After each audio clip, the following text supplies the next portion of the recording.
As you've just heard, my wife and I are the parents of 6 children. If you look closely at the screen, you'll also note something interesting about my family, and that is that my 6 children are all daughters. But this is Chanel with a couple of her friends in our kitchen goofing off, and Chanel's just turned 17. I was driving to work with her, and I could tell as she drove that she was not happy. It might have been the way that she revved through the 6 gears on her way to top speed in the 60 zone, and she just wasn't happy. And I commented, I said, Chanel, you seem like you're unhappy. And she rolled her eyes, and I said, I get a sense that you're unhappy with me. And she said, yes, Dad, I am.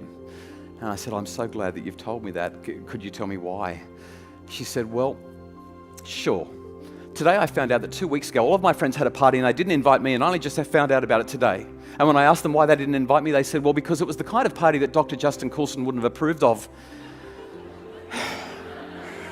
And for those of you for whom the penny didn't drop, I'm Dr. Justin Coulson. And straight away I felt so bad for her. I thought, oh my goodness, my parenting is causing my daughter to be ostracized and isolated and to feel horrible and to miss out on opportunities to be with her friends. But do I want her to have those opportunities?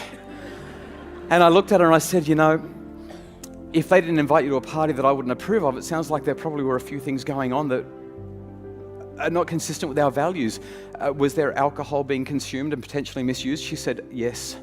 I said, were there other drugs being consumed and potentially misused? She said, almost certainly. I said, were people disappearing into rooms for intimate encounters that they may or may not regret the next day? She said, possibly. I said, well, I'm really glad you weren't there.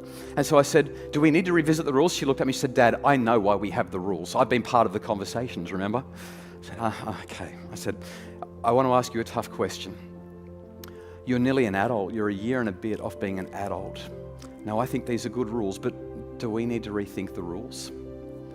And then I waited and my heart pounded. And eventually she said, Dad, I don't like the rules. And my heart stopped. And I said, And I started to think of how to respond.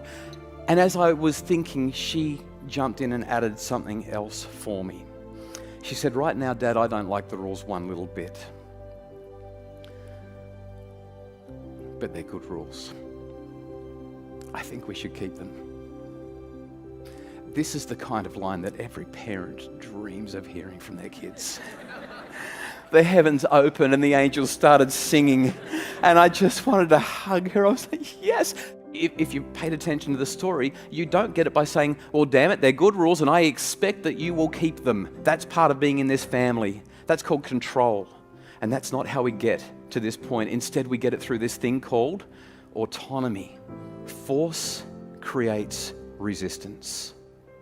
But great relationships build autonomy, which allows us to leverage trust, which builds massive influence. Thank you.